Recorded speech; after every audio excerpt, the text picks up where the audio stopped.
know my advice. Pick a nigga and stick with the story. And you know my advice. But what the fuck does that mean?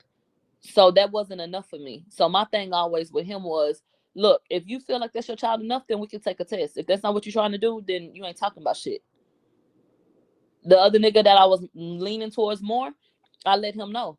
And I asked him at every turn, do you want a test? You have a test? You want a test? No.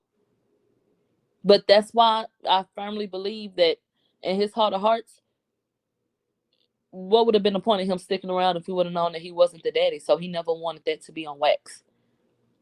He never wanted to, you know, get it in black and white that he wasn't, because then he could stay around and he could still be a part of her life.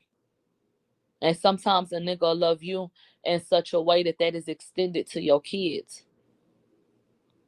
Because now, in hindsight, everything makes sense. They said, "Is Alex okay? What did he say?" Yeah, he's fine. Our concern is always, like, most importantly, the kids. And so, it's just about making sure the babies are okay and that they understand and that they're processing.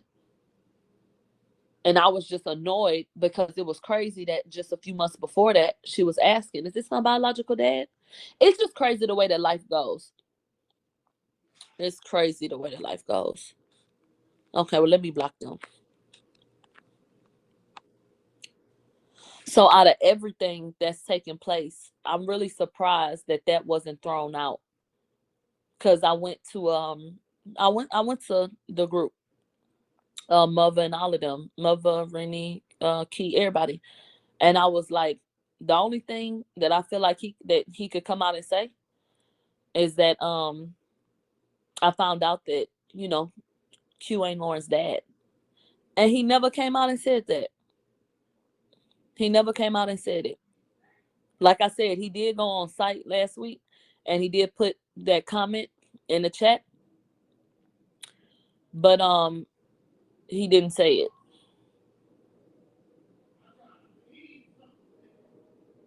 You know, Miss L Carter, she said maybe that shouldn't have been divulged. You know, if y'all weren't close like that. But let me explain something to you. It's certain things that take place with me that I don't hold like to my heart. The same way I'm having this conversation with you right now is the same way that I went to my friends and was like, "Y'all, this is what I'm going through," and da da da da. I haven't ever said something or had a conversation that it's like, "Oh, I can't talk about that." I'm aware of who was there. You know what I mean?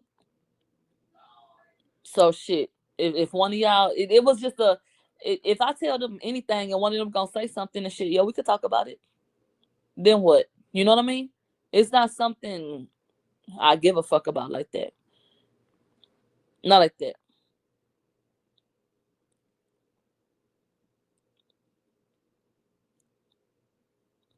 No, it wasn't a personal, private conversation with him. It was everybody. Let me block you, love. It was everybody.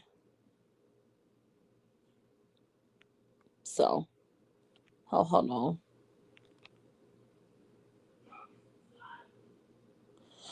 So I just feel like when my memoir comes out and this detail is in there, don't act like I didn't tell you. Okay? Do not act like you did not know. Many. Okay? Don't act like you didn't know. Don't act like I did not tell you, bitch. And did I have to tell you? No. But at the end of the day, I don't have shit to be ashamed of. And I don't give a fuck. Hell yeah. I don't care. Let's say Booster gonna produce it. I love you too. He can. He can. Can you tell us more about y'all bond, the guy in the hospital? I don't want to get too deep because I don't want to get emotional, but I met him in college.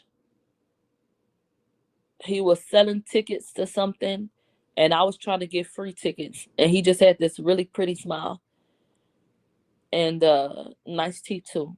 And so he was flashing his smile, and he used to I don't know if it was the drawers or the way he would wear his pants, or I don't know. But his dick used to sit up in his pants, bitch. And his smile and his dick was the first thing that I noticed. And so I'm like, child, let me get these tickets. Ain't nobody finna buy these tickets. What are you talking about? Whoop de whoop de whoop. And he was like, girl, ain't nobody finna give you no free tickets. He was a smart ass. I had a smart ass mouth and he had a smart ass mouth. And so I was like, boy, so you know how you be like, oh, okay, he ain't just gonna let me talk to him crazy. I ain't gonna let him talk to me crazy. And so we just had that little exchange, outside of this particular building at school with me and Charisma. And so saw him later with his dog. And then he was like, I said, you got a girlfriend? And he was like, yeah, but we're not in a good place right now with the whoop. So we kept talking. I got his number. Duh. Hold on.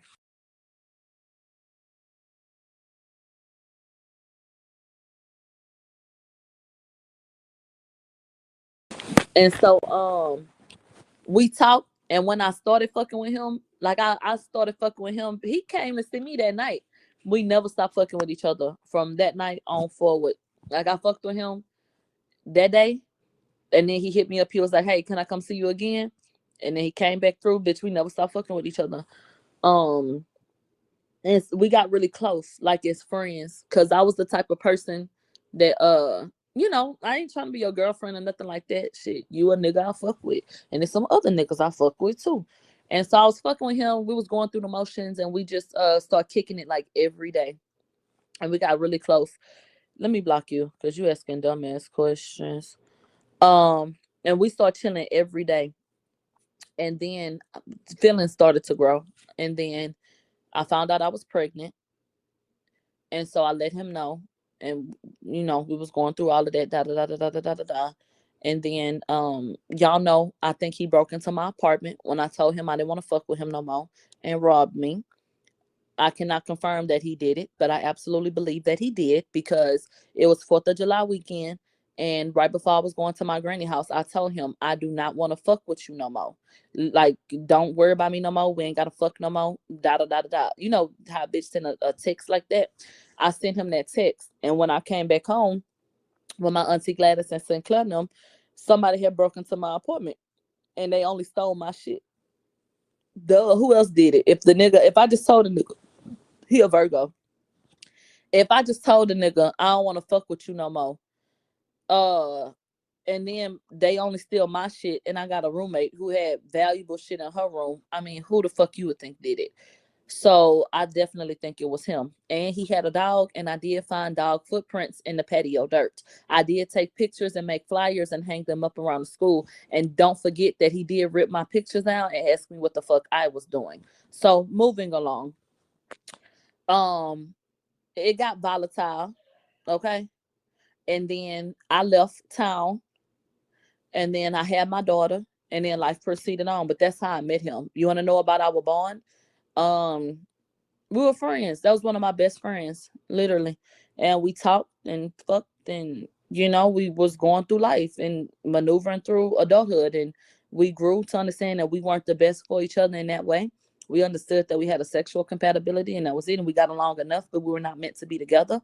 And once we accepted that, um, he moved on with his life. I moved on with my life in that way, and we just proceeded. And we met like in that common space, which were the kids, my kids, Lauren and Stacy. The baby that he had was just born at the end of last year. He didn't even get to bond with that baby because he fell ill. So that's how we navigated. I had met his girlfriend before she gave birth because he wanted me to meet her. He told me, I think she's the one. I think I'm gonna marry her, and that was my homeboy. Like that was my nigga. So we were cool.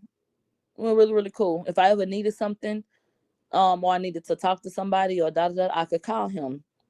You know, and go like that. So shit, that was how that went. The other nigga, I met him when I was in high school, actually.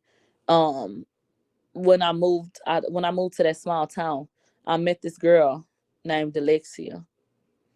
Alexia was fucking with this nigga. The nigga had a little brother. One night she invited me out.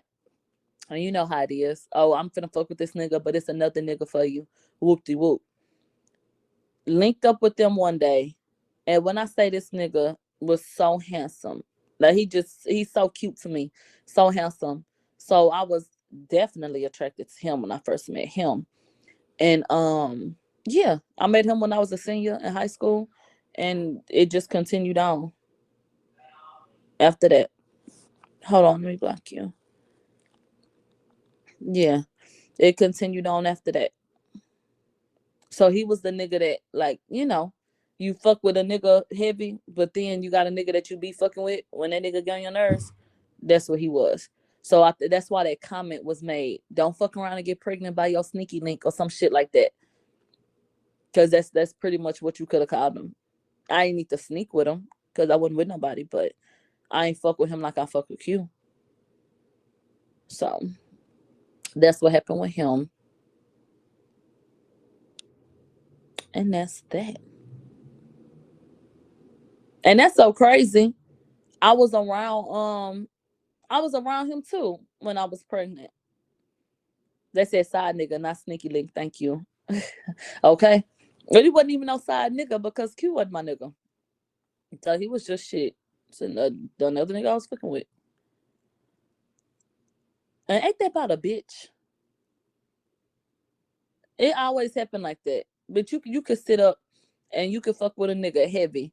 Go fuck that other nigga one time. And that's gonna be your baby daddy. When I was talking to my friends, I said, bitch, you cannot make this shit up. You cannot.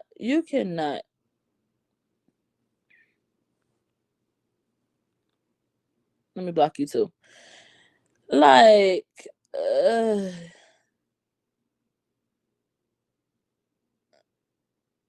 like that shit so crazy to me. If I fuck And stick with the story. And you know my advice. Pick a nigga and stick with the story. And you know my advice.